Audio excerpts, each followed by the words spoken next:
Yeah, brother. We're talking about law. Do you think the law Assalamualaikum.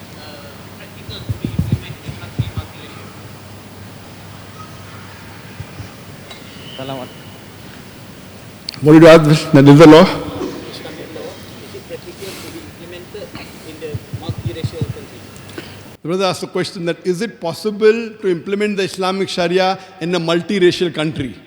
Why not? Any racial, multiracial, single racial. So do you mean to say that robbing a non-Muslim is allowed? Even if you rob a Muslim, you chop off his hand. If a Muslim robs a non-Muslim, also you chop off his hand.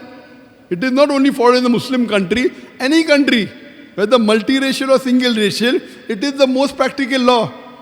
I believe in that, but what happens to those who don't believe? What happens to those who don't believe? You make them believe. If it's an Islamic state, if you say it's an Islamic country, if they want to live in the country, they have to follow the Islamic laws.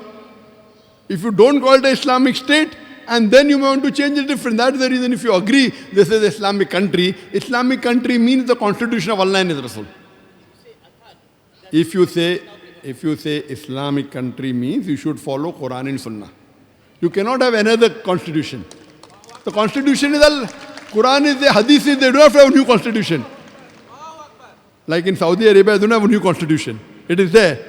It is already there. That Quran and Hadith is there. You can't change the Quran. You don't write a tafsir of the Quran now. So based on this, the Sharia, you should know the maqasid of the Sharia. What are the reasons? What are the laws? And believe me, at the time of Hazrat Umar, may Allah be pleased with him, at his time, the Muslims were secured. If a non-Muslim stays in a Muslim country, what do? They have to give a jizya. Jizya means they have to pay a small tax for protection. When a war takes place, it is the duty of every Muslim that they should fight for the Islamic country, irrespective whether they are a doctor or an engineer or a lawyer. But if a non-Muslim is there, the non-Muslim need not fight. If someone tells me, you give a small tax of few hundred ringgit every year, or maybe 10 ringgit every year, you don't have to fight, I'll be very happy. If someone protects my life and my house and asks me to give a few ringgit a year, I would love it. So the jizya tax was very small. And there are cases, some cases, where the non-Muslim fought. When they fought, they were given the jizya back. But for the Muslim, it is fard. So there are laws laid down which are equal, and even their lives are protected.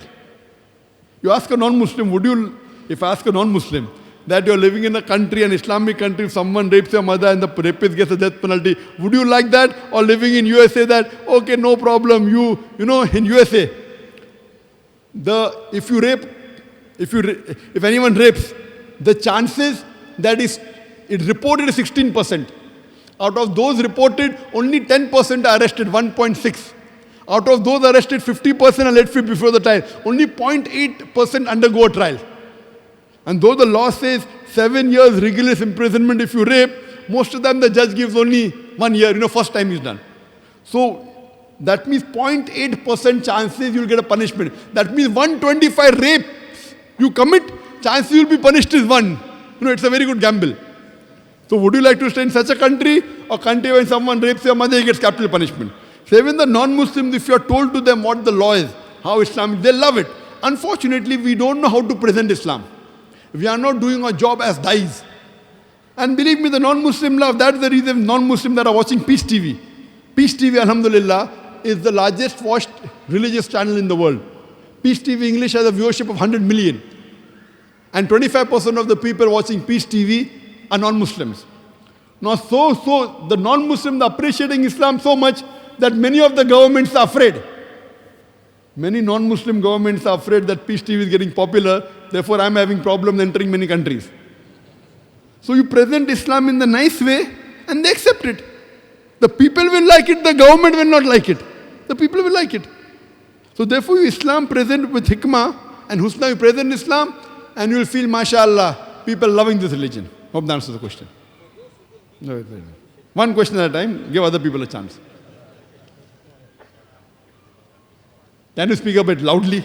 Loudly, you're a young man. Huh?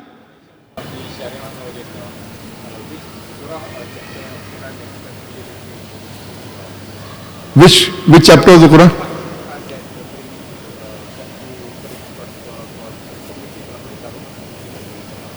Which verse? talks about Sharia law. The brother is asking which verse of the Quran talks about Sharia law. The whole Quran is the Sharia.